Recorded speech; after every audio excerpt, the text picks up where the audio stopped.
What is up, Irvine? Make some noise. Who's excited to see Mick Foley, baby? Hell yeah.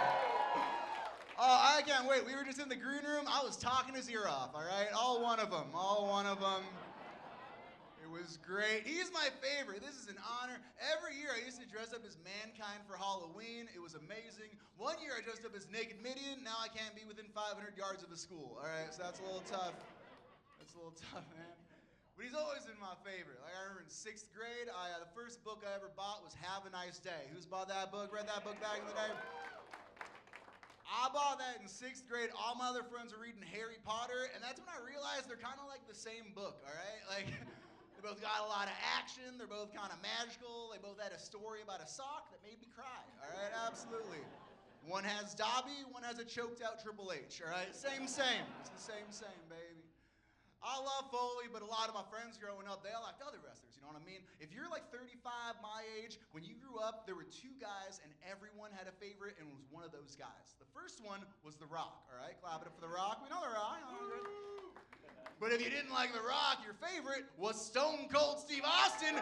Give me a hell yeah! And I love it, because you can always tell who likes who, you know what I mean? Like, they always like The Rock if they like swagger, charisma. They always like Stone Cold if they're white. And for me, I was such a big wrestling fan, I was like, you know what? I'm going to go and train to be a wrestler. And I did. It was amazing. I had 1 match, all right? I just had 1 match. It was horrible. I get in the ring. We start doing our thing. Get this. My opponent goes off script, ends up legit headbutting me in the dick, all right?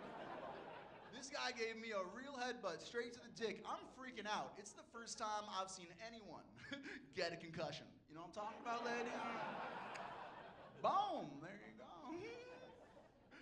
Every wrestler needs a finishing move. Mine was the one where you get the guy's head, throw it into the mat. Some people call it a diamond cutter. Some people call it an RKO. My old boss, I called it a fireable offense, all right? So if anyone's hiring, let me know. I'll send you my CV and resume. Boom, it'll be great. But I love wrestling, man. We all love wrestling in here. It's life. It's amazing. It's everything. For me, wrestling growing up was more than a TV show. For me, it was like Jesus Christ, all right? Like, think about it. Tons of people all over the world follow it religiously. And it's real. You know what I'm talking about? It is absolutely real. It's crazy. I still watch a lot of it. I really want my kids to be into it. This is really exciting. A year ago yesterday, my beautiful wife gave birth to a beautiful baby boy. So that's really exciting, right? Isn't that wonderful? I'm finally an uncle, all right? I'm finally an uncle. It's going to be a good time. It's wild. I talked to a lot of doctors, and they were like, Eric, we don't know if you could have children with your insurance. So I'm glad it worked out. But having a kid changes your life, man. Like, get this. I do comedy. I love comedy. It was my favorite thing. And then I got married, and I'm like, you know what? Comedy's great. Now my priority is my wife. All right, I love my partner. Then we have a kid, and I'm like, lady, get out of the way. This kid, all right, he's like cool. And then I discovered online gambling. And let me tell you, that, my friends, has been the funnest yet. Let me tell you, the funnest yet. I love my little boy, man. My girl's cool. This is weird. This is the first relationship where I've lived with a woman. I didn't realize you move in with a lady, you inherit like 10 types of shampoo. Did you guys know this? Like, I'm not sure if you guys can tell, I'm not a man who needs any shampoo. All right, what's going on there?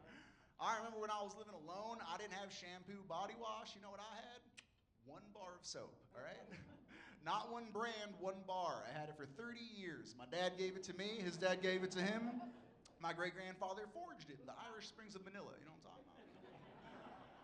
I wouldn't even take real showers. I would just stand there and wash one area until I came. You know, boom, there you go. I love it. We live in beautiful Anaheim. We got any Anaheim people in the house? Any? All right, 1, 2, beautiful. I love it. It's crazy, man. I didn't know how scary Anaheim was when we lived there, man. It was wild. Like, 3 days into moving into Anaheim, someone gets shot right outside of our apartment. Right outside our apartment. I'm freaking out. It's the first time I've ever used a gun. All right, guys?